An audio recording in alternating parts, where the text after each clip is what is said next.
సంక్షిప్త శివపురాణం.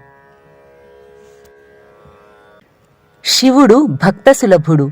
ఒక్కొక్కసారి అతడు తన భక్తులను పరీక్షించి వారి భక్తికి పదును పెడుతుంటాడు అని రోమహర్షణుడు ఋషులతో అన్నాడు. అప్పుడు ఋషులు శివుని చేత పరీక్షించబడిన వారి గురించి చెప్పుమని అడిగారు. అప్పుడు రోమహర్షణుడు అర్జునునికి పాశుపతాస్త్రం ఇచ్చే ఘట్టం గురించి మరియు విష్ణువుకు సుదర్శన చక్రం ఇచ్చే ఘట్టం గురించి చెప్పాడు.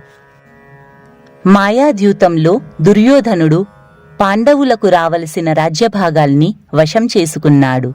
దానివల్ల పాండవులు చాలా కాలం అడవులలో గడపవలసి వచ్చింది.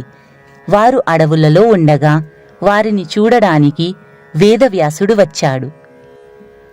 శివుని గూర్చి తపస్సు చేయుమని వ్యాసుడు పాండవులకు సూచించాడు. అందరికంటే అర్జునుడే శివుని గూర్చి తపస్సు చేయడానికి అర్హుడని వేదవ్యాసుడు అర్జునునికి మంత్రోపదేశం చేశాడు. ఇంద్రకీల పర్వతం మీద తపస్సు చేయుమని చెప్పాడు.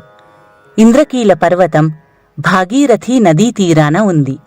అర్జునుడు ఇంద్రకీల పర్వతానికి వెళ్ళాడు. మట్టితో శివలింగాన్ని తయారుచేసి తపస్సు ప్రారంభించాడు. అర్జునుని యొక్క తపస్సు గురించి దేవతలకు తెలిసింది. అర్జునుడు ఒంటి కాలిపై నిలబడి వేదవ్యాసుడు ఉపదేశించిన మంత్రాన్ని జపించసాగాడు. హఠాత్తుగా అక్కడికి ఒక వరాహం వచ్చింది. తన తపస్సుని భగ్నం చేయడానికి ఆ వరాహం వచ్చి ఉంటుందని అర్జునుడు భావించాడు. లేక తాను చంపిన రాక్షసులకు సంబంధించిన వారెవరైనా తనకు హాని చెయ్యడానికి ఆ రూపంలో వచ్చి ఉండవచ్చును అని అనుకున్నాడు.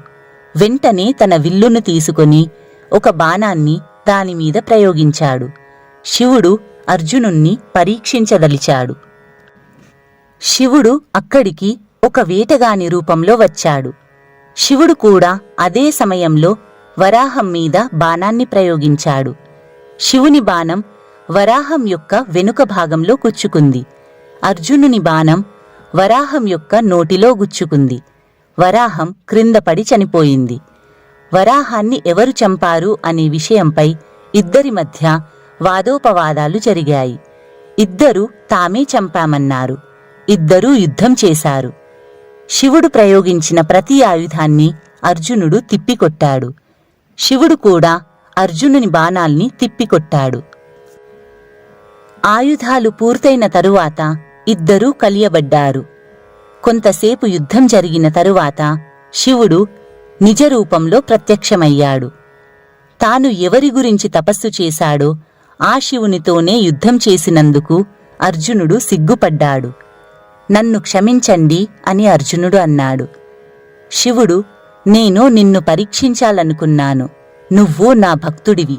నీ ఆయుధాలు నాకు నైవేద్యాలు. నీకు ఏ వరం కావాలో కోరుకో అని అన్నాడు. అప్పుడు అర్జునుడు తనకు ప్రపంచంలో అఖండమైన కీర్తి రావాలని కోరాడు. శివుడు అర్జునునికి పాశుపతాస్త్రాన్ని ఇచ్చాడు. అర్జునుడు అజేయుడయ్యాడు. రోమహర్షణుడు ఋషులతో, ఇప్పుడు మీకు శివుడు విష్ణువుకు సుదర్శన చక్రం ఇచ్చే ఘట్టాన్ని గురించి చెబుతాను, వినండి అని ఇలా చెప్పసాగాడు. చాలా కాలం క్రితం రాక్షసులు దేవతల్ని జయించి నానా హింసలు పెట్టేవారు. అప్పుడు దేవతలు విష్ణువుని ఆశ్రయించేవారు. రాక్షసులు చాలా బలవంతులయ్యారు. కాబట్టి వారిని ఏమి చెయ్యాలన్నా మొదట తాను శివుణ్ణి ప్రార్థించాలన్నాడు విష్ణువు. విష్ణువు కైలాస పర్వతం మీద శివుని గురించి అనేక మంత్రాలు జపిస్తూ తపస్సు చేశాడు. కాని శివుడు ప్రత్యక్షం కాలేదు. ప్రతిరోజు శివునికి 1000 పుష్పాలు అర్పించి సహస్రనామాలతో పూజించేవాడు. విష్ణువుని పరీక్షించాలనుకున్నాడు శివుడు.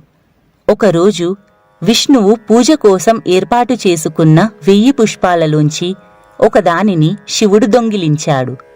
ఒక పువ్వు తక్కువగా ఉండడం గమనించిన విష్ణువు తన కంటినే శివుడికి సమర్పించాడు. అప్పుడు శివుడు సంతృప్తుడై ప్రత్యక్షమయ్యాడు. ఏం కావాలో కోరుకోమన్నాడు. దేవతల్ని రాక్షసులు అనగదొక్కుతున్న విషయం తమకు కూడా తెలుసు కనుక వారిని అంతం చెయ్యడానికి నాకు ఒక ఆయుధాన్ని ప్రసాదించండి అని విష్ణువు అన్నాడు. అప్పుడు శివుడు సుదర్శన చక్రాన్ని విష్ణువుకు ప్రసాదించాడు.